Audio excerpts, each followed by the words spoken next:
All right, we will go ahead and get started. Good afternoon, everybody. Thank you so much for joining us today. We're here for our third episode of our webinar series, Marketing with Morris. If you've been to one of our past episodes, welcome back. Today, before we get started, I just wanted to review some basic webinar attendee etiquette with you before we get started. I know over the past 4 months or so, we've all been on a ton of these, so you know the drill. Just keep your audio muted, don't turn on your video, crazy things like that. And if you do have questions, you can use the chat feature of Zoom to submit those, and our presenters will answer that at the end. Without further ado, I would like to introduce to you our Chief Marketing Officer, David Morris. Thanks, Claudia, and welcome everybody to episode 3 of Marketing with Morris, Marketing Strategies for Life Insurance Professionals. I am David Morris, CMO here at Proformex.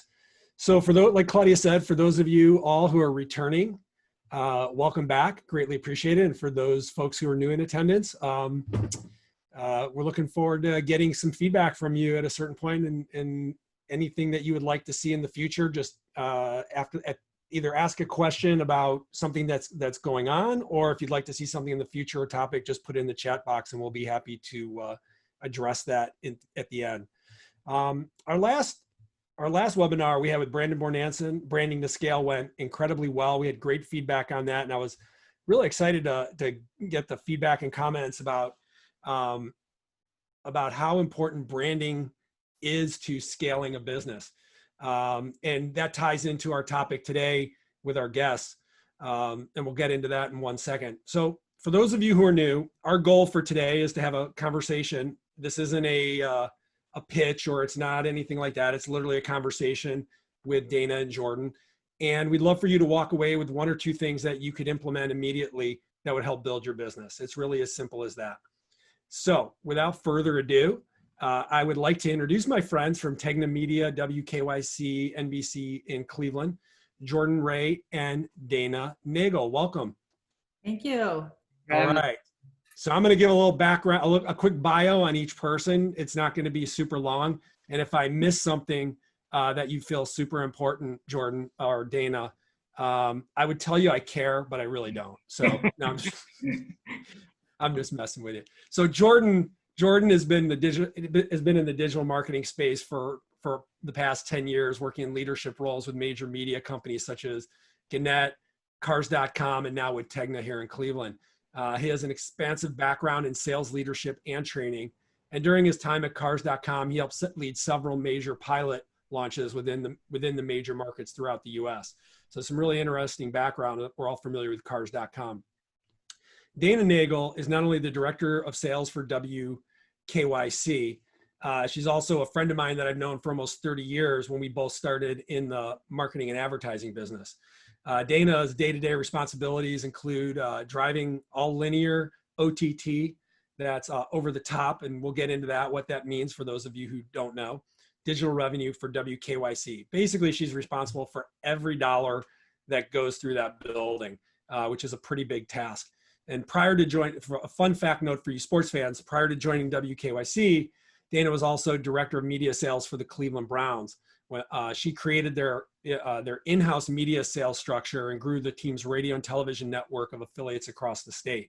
So it literally was building this thing from the ground floor up. It wasn't just like, hey, we're going to go out and sell spots. It had to build the network, really quite a lift. So how'd I do on the intros? Perfect. Yeah, I think you covered it. You covered All right. it. Thank you. Dana wasn't responsible for wins and losses for the Browns, though. It should be noted.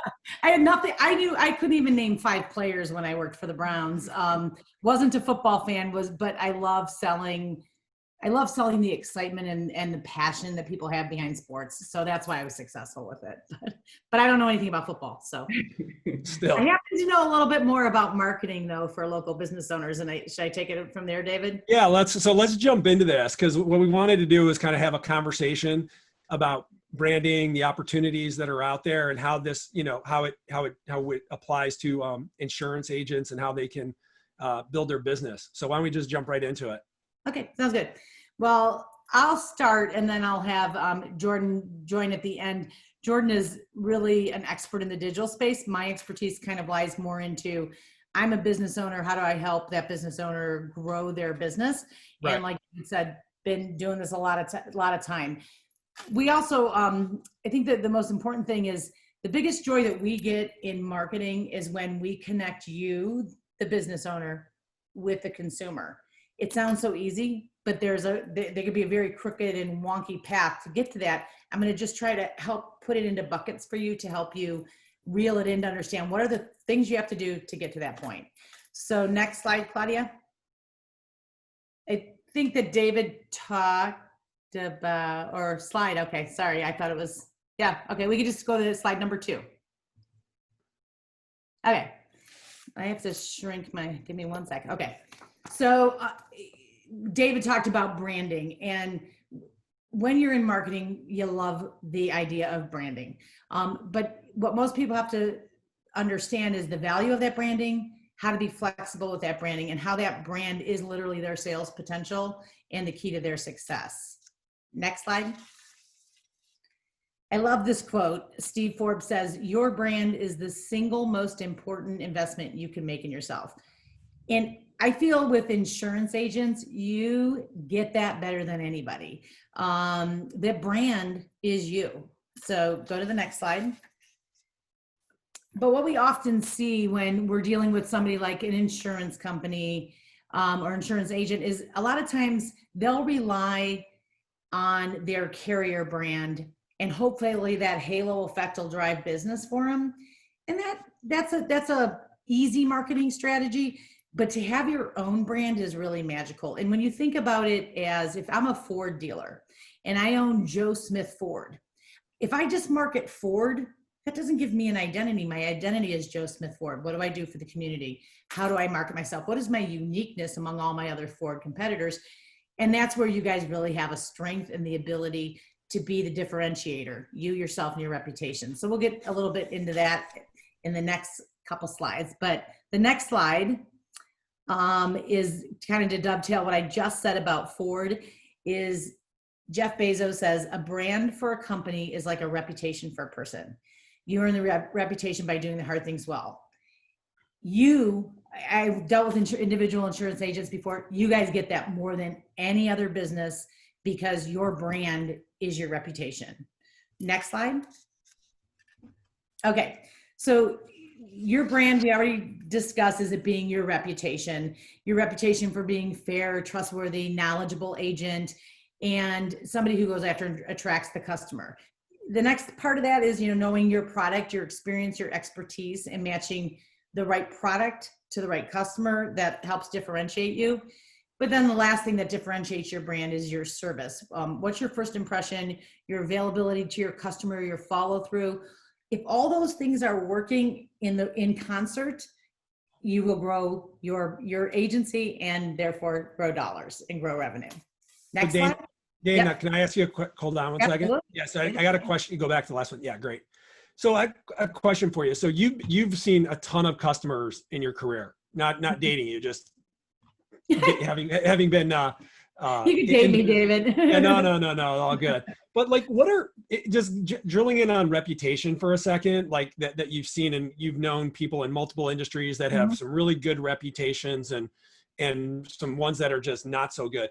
What are, like, besides the obvious of being a crook or stealing or something like that, what are some of the things that when you meet somebody in business, you look at them and say, okay, I'm comforted by their reputation? So I think that's a personal question, but I will tell you, dealing with all the businesses is if people are trying to be something that they're not, I think authenticity with reputation is critical. People could sniff out somebody who's trying to say they're one thing, but they're really not.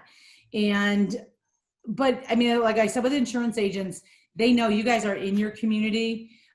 You're shaking hands, you're kissing babies. I mean, you're a lot like a politician in your local community.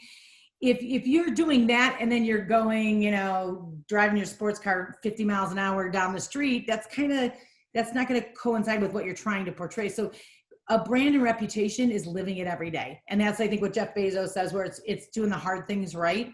One of our neighbors is a family doctor, and he won't ever have a drink in public with, like, one cocktail.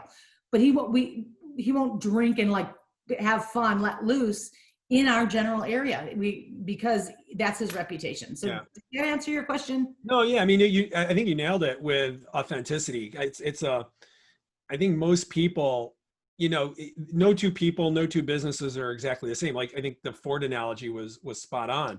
And it's like, what do you walk, do you walk the talk, or do you talk the walk, whatever, You are your brand, you have your own personality. Are you true? You are who you are, and nobody can replace you. There's probably some Dr. Seuss saying that goes in line with that. So anyway, that was really good. No, I thought that was great. You think can I just add real quick, just a quick little anecdote to this whole portion of the conversation. And I go back to automotive, one, because it's kind of my background, but also I think it's kind of cyclical to the insurance business in the sense that you're selling to another individual. And this reminds me of a story back when I was with cars. We were at a dealership and they were spending vast amounts of money on driving traffic, and they were doing this utilizing pay-per-click on Google, and he just wasn't getting the response that he wanted. And it was like, okay, you're driving traffic to the website, and I understand that, but what is the actual brand of the dealership? And he said, well, it's funny you mentioned that. This is actually new ownership, and the previous owner kind of did a number on the reputation of this dealership. And I said, so you're driving traffic to a very poor brand is what you're telling me. And he's like, yeah, exactly. I said, well, in that situation, we need to back up, work on the brand, because this new ownership was giving their brand statement, how they're there for the community. They're there to help the customer.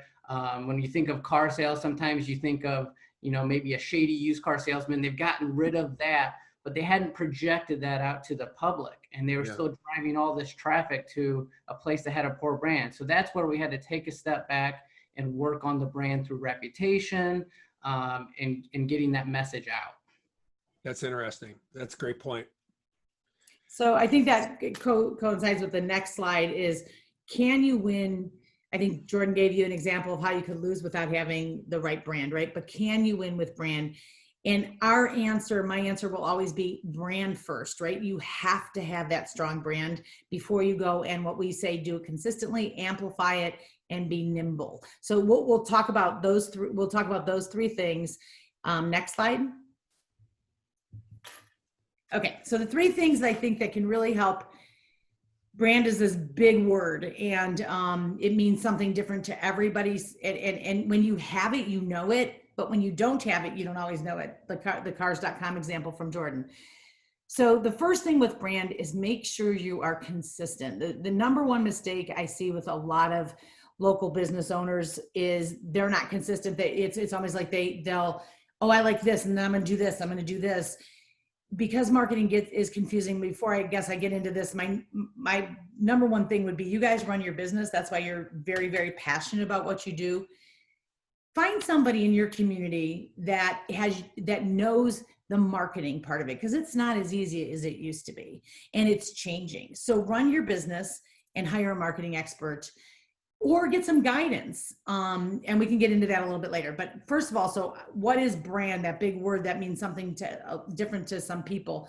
In our mind, brand is consistency.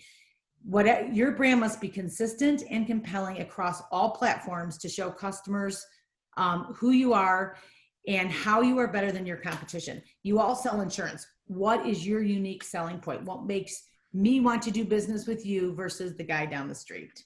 So once you have your brand identified, now the next thing is, you can't just put an open for business sign and expect people to come. You have to amplify your message. You have to this is my brand, this is who I am, and now I need to amplify that message out. And in these days, that's why I talked about having a marketing person. You can no longer set it and forget it, run a full page ad in your local newspaper and think that that's marketing. It's not anymore. You need a wider reach, and you need a marketing power behind your brand. Brand alone won't work. You need to tell people about your brand. And then, never more important than is being nimble. Your marketing plan needs to address different customers, and you have to be empathetic to the customers and how they navigate the best and worst times of their economy and their community and society in general. So we'll take a deeper dive into each of these. So the first one is consistency. Next slide, thank you. What does being consistent with your brand mean? It's your brand promise to people. So what is your elevator pitch and what are you living by? Your brand promise is, to your customers' needs, your clear and compelling marketing messages, your reputation, your caring connection for that customer should be addressed in all your marketing messages. And then your brand identity. Your identity, should be strong, appealing, and present in all your marketing messages. We'll get a little bit into that the next slide. Hey, Dana, jump back to that for a second. Because I think one of the things that you hit on, and I'd love Jordan's feedback as well. We always talk like at our companies as well, and about you talk about like you mentioned elevator pitch, right? And everybody knows what that is. It's basically, can you describe your company and the value prop that it in an elevator ride, like 30 seconds to a minute, and get your point across. And I think that's like a really good point to hone in on, because if you can't explain what you do easily, then how are you gonna be able to communicate that out, right? Because all the platforms that are out there today, right, for the most part, have a time limit to them, right? If regardless of what the platform is, whether it's the old newspapers, you only get so much space. If it's a TV spot, it's 30 seconds or 60 seconds or 15 seconds. Digital ad, whatever it is, there's a finite amount of time. When you guys talk to your prospective clients, regardless of industry, how do you get them to focus in on their elevator pitch?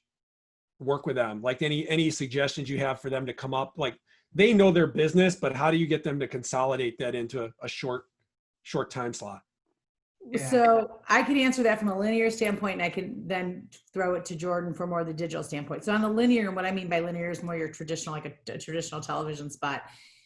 The best way is what do you live by every single day, and what is your differentiator? That's so important so I'm not like every other insurance agent. So basically when we're writing a script and I don't do the writing, I've created people that help write scripts, but if say we were doing business with Joe Smith agent, and so I would just sit down and talk to them, and typically they start saying the same things, and that becomes their elevator pitch, that becomes their 30-second spot. It's about their commitment to their customer, their partnerships. There's just those types of things that come out, and that has to be really relevant across everything that you're doing. And you have to address your message. I'm getting a little bit off track, but if I'm trying to attract new customers, that's a little bit different of a promise than if I'm trying to get customers that I had before and lost, or upsell my current customers.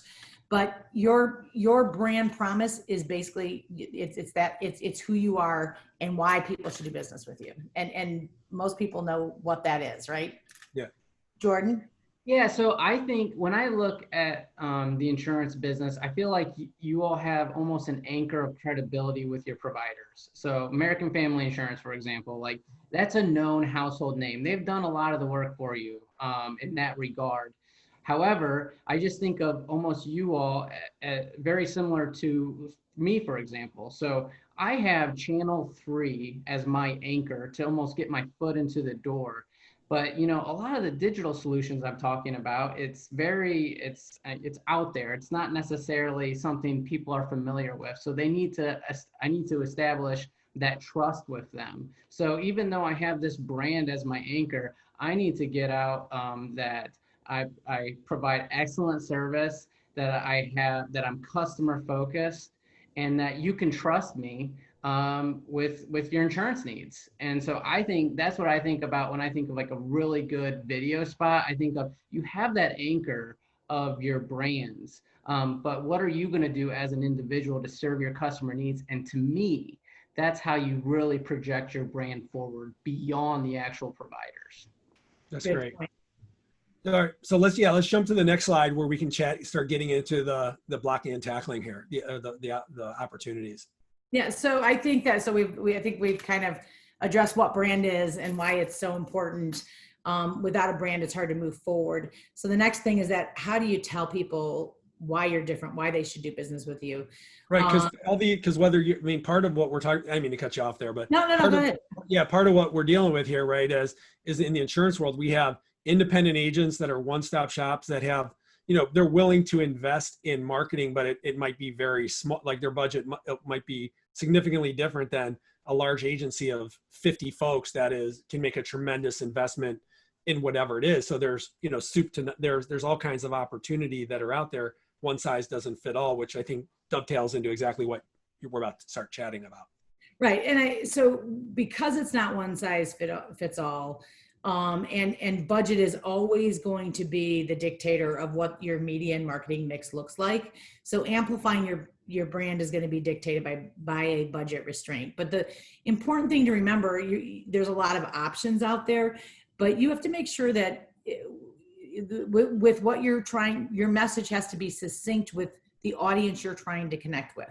So if you're doing a direct mail piece, and let's say you're doing a direct mail piece to your current customer base, it's going to be a different messaging than if you're doing a direct mail piece to conquest maybe somebody that's doing business with another insurance agent that you want. But your core messaging is who you are, and that's your brand. But make sure that when you're doing the messaging, that it matches the audience you're trying to go after. So if I'm a current customer of yours, you're going to send me a direct mail, possibly on a testimonial of, this is your neighbor that literally we did a consult and realized, we had some protection issues and we sold them an umbrella campaign, whatever, or an umbrella policy. What are those type of things? Or more life insurance that we went to term, whatever the circumstances are, you're going to try to identify, show that what you have done for people like me to try to get me to upsell and buy a different product. It's not going to be the same message if you're trying to get a new business. So just make sure that you have your brand, and then to decide, okay, this message is going to new, this one's going to a current customer, or this one's going to one I want to earn back, because the messaging is going to be different. Okay. Next slide. So again, with amplifying your brand, no matter what you're doing, first and foremost, I want to recognize for insurance agents, what you guys do in the community. If you can, that is, if it's word of mouth, that's creates the buzz. That is the single most important thing that you can do, is your community involvement. And it's not just sponsoring Little League, but it's being there and being authentic and being part of that community. Because that word of mouth is, I wish I could sell it, because that's the backbone of any business. But when you're looking at, there's all these things that you can do to amplify your brand, and there's a lot of choices, and it gets really, really confusing. But again, those factors are going to be, is how many people are in your space, who you're competing against, what size market that you're in. But we're going to get into a little bit of detail on amplifying your brand and what choices to make. So next slide, please, Claudia. Okay. But again, before you go into where you're going to target, you also have to make sure that the message, some of these, because we're having a conversation, or we talked about this, make sure your message is targeting the person, the client that you want to reach. If it's current, potential, or former, it should be a different message. Next slide. Okay. Being nimble with your brand. This slide, I think, is more important than ever. Your marketing strategy needs to adjust with the socioeconomic conditions to show your agency understands and cares about the community, the customer's concerns, and the lifestyle changes. If I would have had this in a slide 5 months ago, I would have just glossed through it. But I think we can all say that the world's different than it was 5 months ago. And I don't know, so literally all the trade magazines right after COVID, and people were social distancing. Did you know what social distancing meant 5 months ago? No, right? But all of a sudden, commercials and big brands were redoing their commercials to eliminate crowds of people, to show social distancing. Because when we were in the heart and everyone was on 2 weeks lockdown, or wherever your state was when you were in lockdown, and you saw a commercial with crowds of people, it wasn't authentic to the times. So in your community, you have to make sure that what is the pulse of your community? What's happening in your community? Make sure that your messaging isn't falling on deaf ears or offending someone. If your climate has changed, it's like, just think of it as that is my message offending anybody, or is my message not on point because of something that happened in the community? It could be, something specific to your community, not a worldwide pandemic. Dana or Jordan, is there an example of something or two that's like a product that you've seen that's just done A, that did a really good job, and or B, one that was totally tone deaf and whiffed, which might be a better example over the last, not to throw you on the spot. I know I didn't throw this out to you, but along those lines, I think it's really, it might resonate. Okay. Actually, we got some instant feedback almost immediately when the lockdown happened.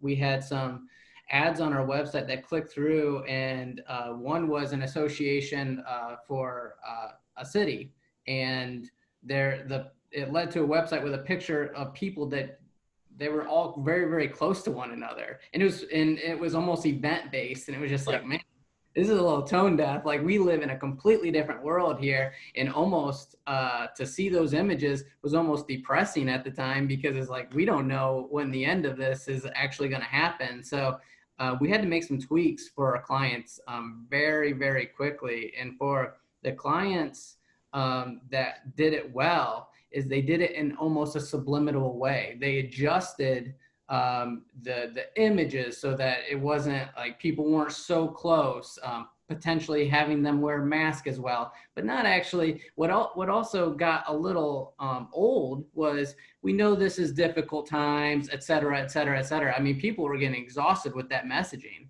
Right.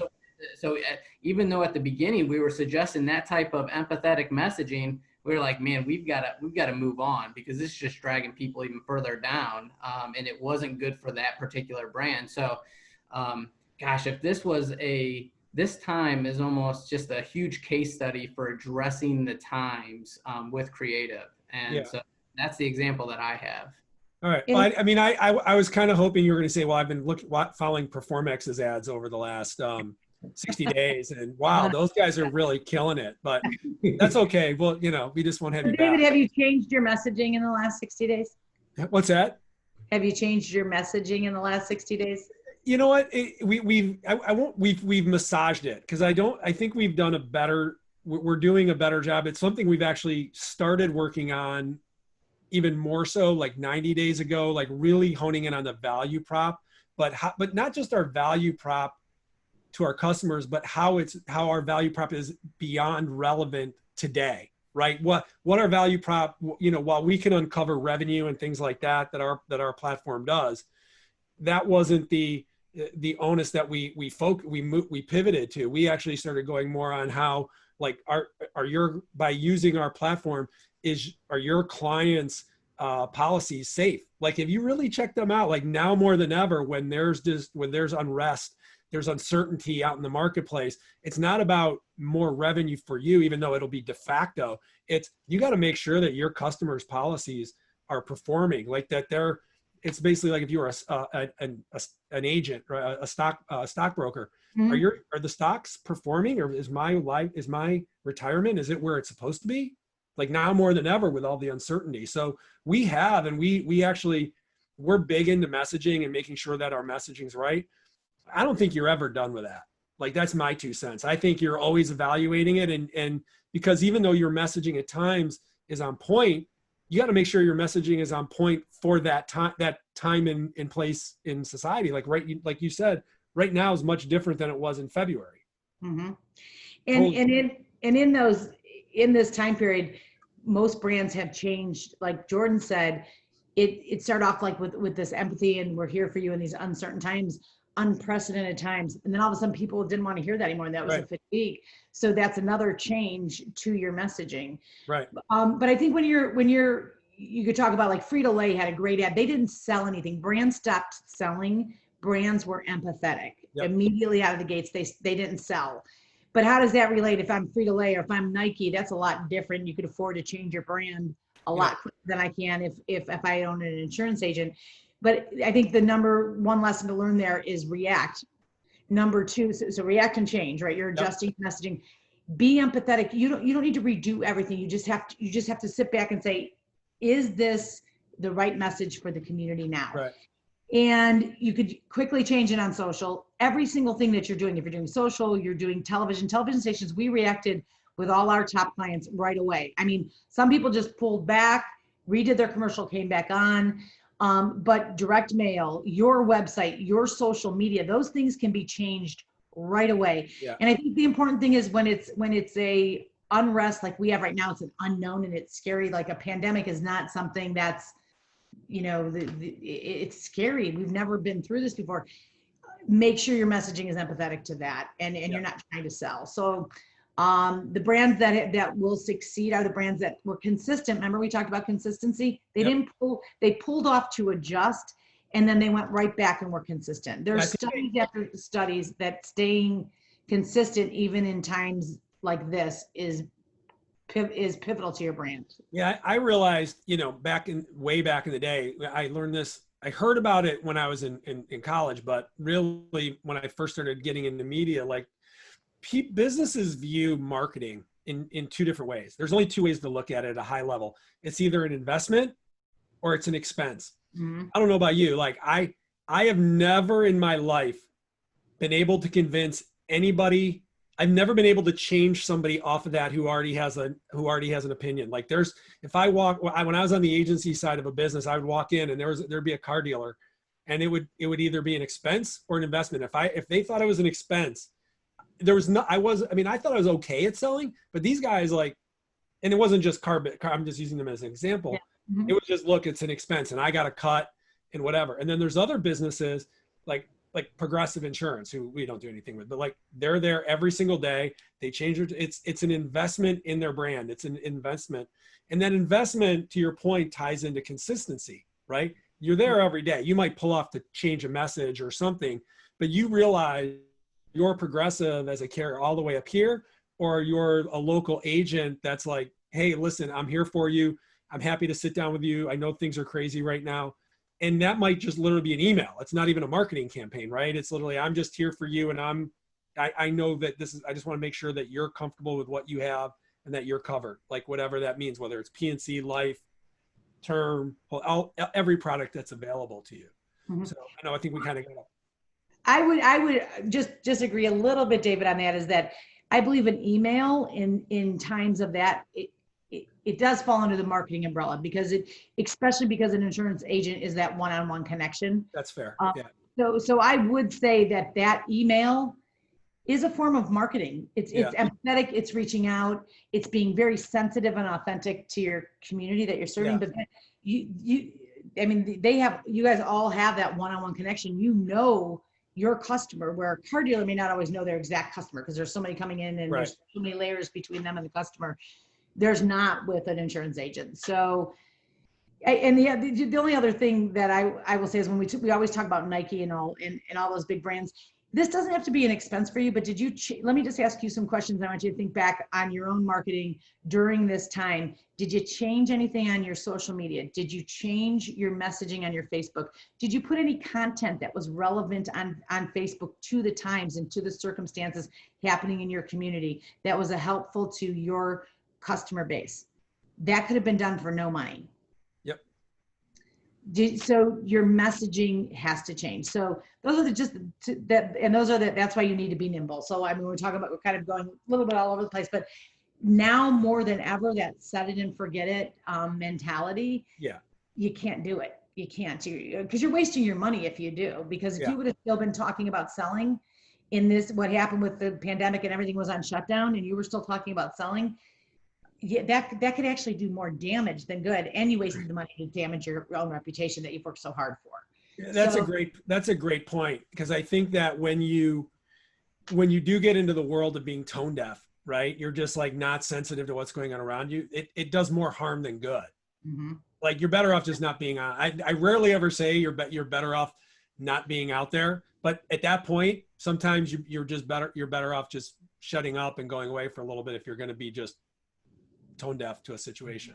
Yeah, absolutely. And the thing is like I think you always need a hum out there regardless. So like I would have immediately changed, change my Facebook messaging, any social media that I had out there, anything that I could change quickly. But you're right. If in doubt, you should just pause because the world had changed so fast at that point. Like, within a week's period, the country shut down, unprecedented, which I can't stand that word anymore because I overheard it. But I mean, just remember at your local level, there's things that you could do really quickly and in your community to change your messaging, how you react to things, and you just have to do it. So, Jordan, I have a question for you. When when you're starting a camp, like somebody ever wanted to get started with you, like what's the process? Like how hard is it? What's the process? I mean, you obviously you go out and meet with them, or in today's world, in the unprecedented times, that you zoom in with them, right? How's that process work? What's a time, like what's a realistic time to be up and running? I'm talking something very modest, just Yeah. yeah. So in the digital world, it can be very, very quickly, just extremely quick. Basically what we establish on the digital side is geography. So where your target zones are. In some cases, it could be entire DMA, city, state. I feel like maybe with this audience, it's probably more like a group of zip codes. So we establish that. We establish who your actual client is. So it could be a very general type audience where it's like, okay, I want adults 25 plus or adults 18 plus, or it could be a specific age range. With you all, it could be household income that you're trying to target. And in the digital world, you can do that. And just to segue a little bit into the OTT space, the great thing about OTT, which just to take a step back, is streaming television, ad-supported streaming television. The great thing about it is it has the amplification and the brand building that TV is, because it's on a television. It's a TV commercial.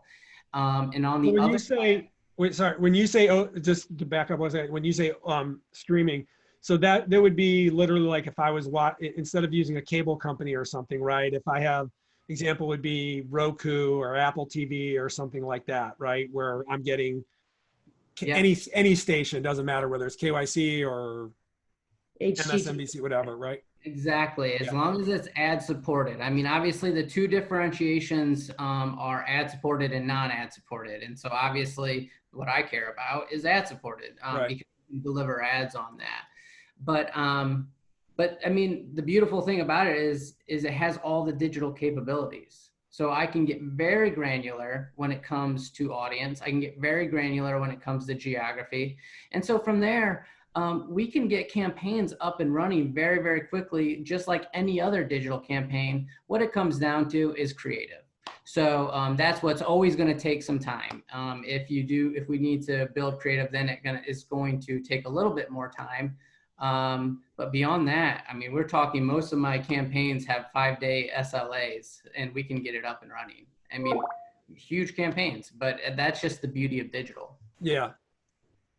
It's very different. I always joke with people, not to date myself or with Dana, but like when I first started in the early 90s, there were like 3 TV stations, a newspaper, and like 10 radio stations, and that was that. Like you didn't have to be, it was definitely the level of, it was definitely the, if you were C level, if you had C grades in college, you were Mensa in the media world. And now I joke you have to be a data scientist to be to run a high level marketing campaign for, larger companies and stuff. Though, David, I think that's a good point, is a lot of, like I mentioned earlier, that you're running your insurance agent. Advertising is getting more and more complicated. So let's say you're second or third generation of your agency, and your dad, when he ran it, he just literally like did newspaper ads and he didn't check in. You can't do that anymore. It is changing so fast, and artificial intelligence is coming in. You absolutely cannot just do the same thing you did 6 months ago and it be adequate. And it's not even the market changes, it's also the technology advancements. Right. So I find a trusted partner in your marketplace, and the money you spend to have them help you define your brand and market your brand, especially in the digital space, that you'll recoup that because there's not the wasted dollars. Concentrate on your business. That would be my recommendation to somebody, is to make sure that they find somebody that they can trust, because the business is changing. So your cousin who had a marketing degree and graduated in the year 2000 is probably not relevant anymore. It's changing that fast. So no, I agree with you. I think I know from our standpoint, we have people like Claudia who handle, really run point on our messaging, because messaging is so important. But then how do you take the messaging and you put it creatively into whatever you're going to do? It could be a direct mail piece. It could be an email. There's automation that's involved. There's ways to analyze everything, right? So you're sending stuff out there. We call it I'm not, optimizing things. We yeah, and want you're to operating, and does this message, and then your A/B testing, right? Messaging. I mean, we're starting to get, I'm geeking out a little bit because this is the stuff I love to do every day. But I also love to simplify it because there's a bunch of people on here today that we do business with that, that do a really good job with they'll never need to have a massive marketing structure like Proformex or other bigger companies, but they realize at its core, number one, their circle of influences, like you said, their dad might have started their agency years and years ago, and he literally just went to the country club or to the Elks Club or whatever, and that's where he got his business. But you can't just do that. I mean, it's a way to continue doing business today, but it's still referral, right? So how do you build off that referral business? And then also, it's so inexpensive to brand yourself, right? You don't need to spend $1. Theoretically, you could be on Facebook, LinkedIn, like any social thing that you want to own and be part of. You can organically build that. But to your point, Jordan and Dana, you have to come up with the content, right? You have to come up with the messaging that resonates. At times it's daunting, and so at times it's very like, oh, it's so simple and easy and free. And it's like this weird dichotomy. Sorry, Jordan, I didn't mean to cut you off. I will say this. I mean, what's been so nice about working for a TV station, and keep in mind, I head up the digital arm for TEGNA in the Cleveland marketplace. So, I'm basically working with digital products, but what's been nice about working within a TV station is we can offer that production. Right. And that's, one of the suggestions that I would make is when you do partner with media partners, see what else they bring to the table, like production. So that takes a little bit off of your plate.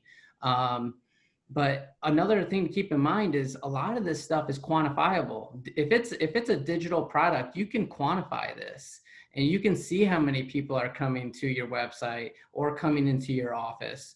You can see how many leads that you're getting. And so you can put a real cost per lead, a cost per client acquisition to this. And this is where I think, as complicated as it can get, this is where it actually does get a little simplified, is where you can actually quantify these measurements so that you're not wasting your marketing dollars. No, I think it's a great point. And today's media companies like yourself aren't limited to just, let's say, Cleveland, Ohio, or a certain, geographic area. If I, let's say my main practice is here, but I've done pretty well for myself on a local business, and I own a house in, Jupiter, Florida. And I'm like, I spend 3 months down there a year. I can market in that community and say, hey, if you're my partner, hey, Jordan, I need can you help me target whatever we're doing down in these zip codes down here.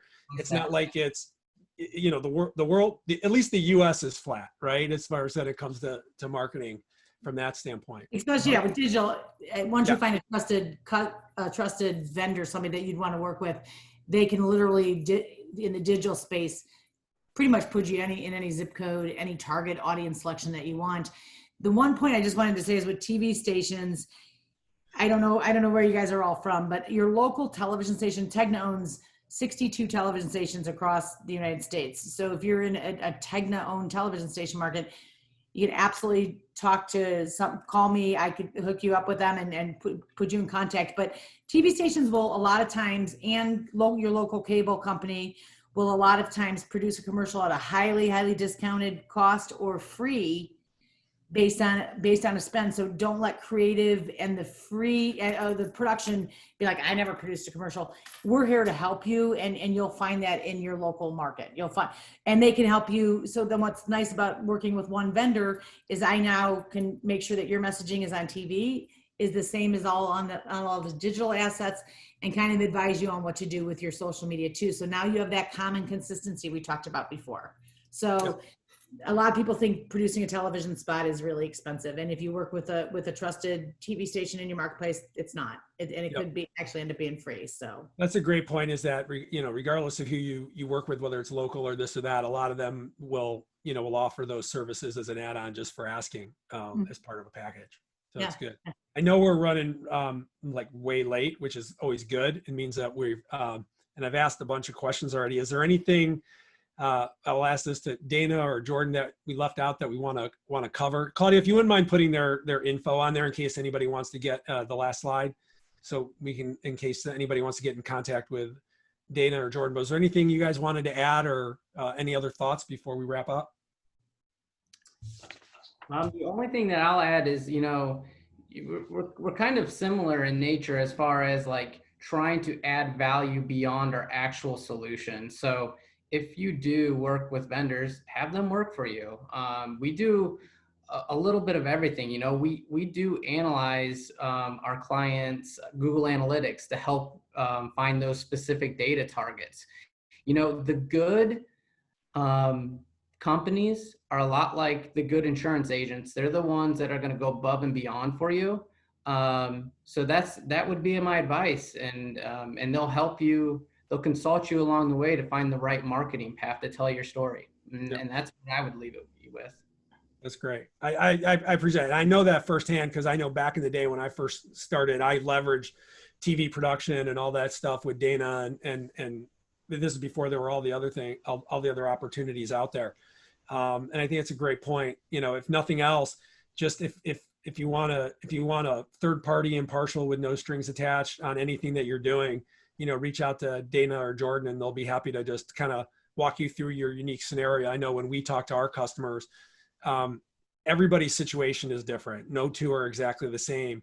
And, you know, like your value prop, your brand is completely different than somebody else's. So they said to take the opportunity to leverage the relationship with Jordan and Dana, spend 10 minutes, 15 minutes, 20 minutes just walking through what you're doing. And I'm sure they could give you some honest, they will give you honest feedback, regardless of whatever direction you want to go.